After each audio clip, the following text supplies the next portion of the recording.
And then I'll just continue with part two. We did go into stone stories, which was a pretty amazing presentation of, I'll fast forward to the end of what's happening. You can see,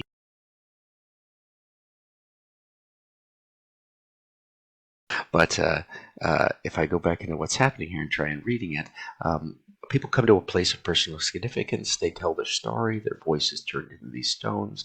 They actually physically interface with those pieces, and they build a monument together. And then that monument can be in turn used to designate a space for a public work or something to be fabricated later, or just a sense of an NFT can be produced from it related to that artwork to support it.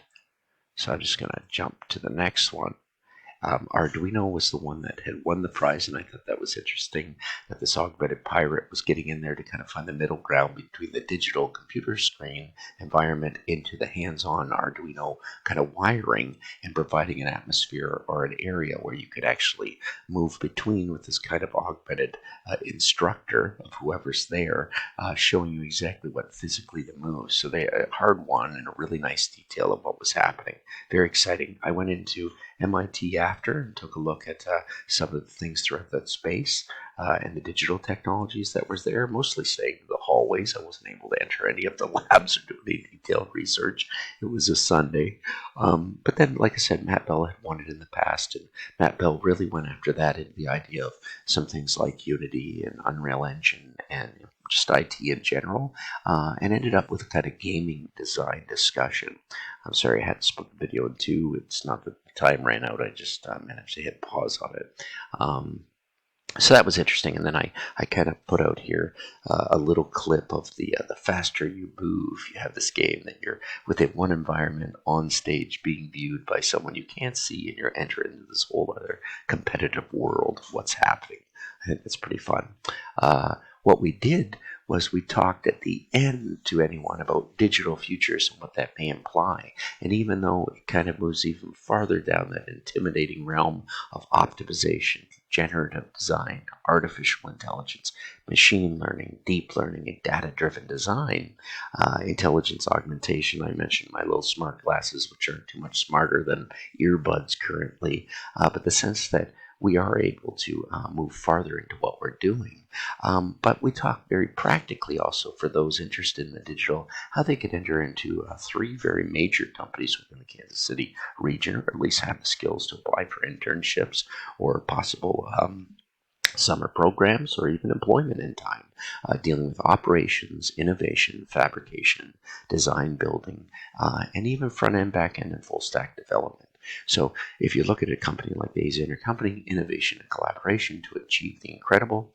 You look at the Huft, meaningful spaces and objects inspired by people and places, and we looked into dimensional innovations, which has been a very good supporter of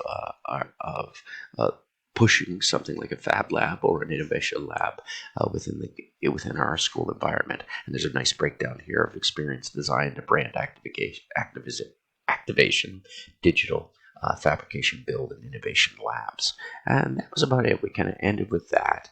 And I thought Marshall McLuhan was a good note to end on. I'm Canadian myself. I've lived here for 20 years, but I certainly have followed the writings and teachings of Marshall McLuhan. So first we build the tools, then they build us. We then progressed to have a lot of questions. The students really had questions about a way in, and I'm kind of making this video so they can follow up. Our advice was to start Discord accounts, start a student-driven group that meets once a month, try and find some sponsors for food to get together. We have a lab coming up into our building that will be highly digital and computer-based within the sculpture department. Where can you go for that IT advice from one another?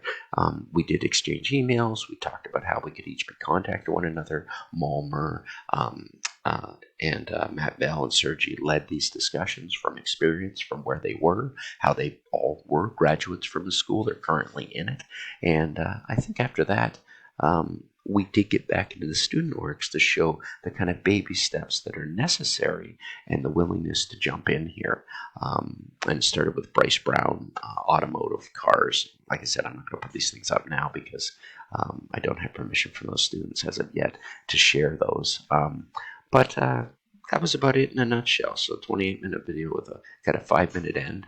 And I just recommend anybody who's interested in seeing the future of this and what the digital expanse would be, we could continue a discussion and build a community that really does spotlight and target what's happening here right in the middle of America and how that reaches out transcontinentally through the internet, to how we could actually make people participate in activities on a more global scale. So thanks very much for watching. Michael Wickerson at Wickerson Studios, but also a teacher scholarship program at Kansas City Art Institute. Thanks for watching.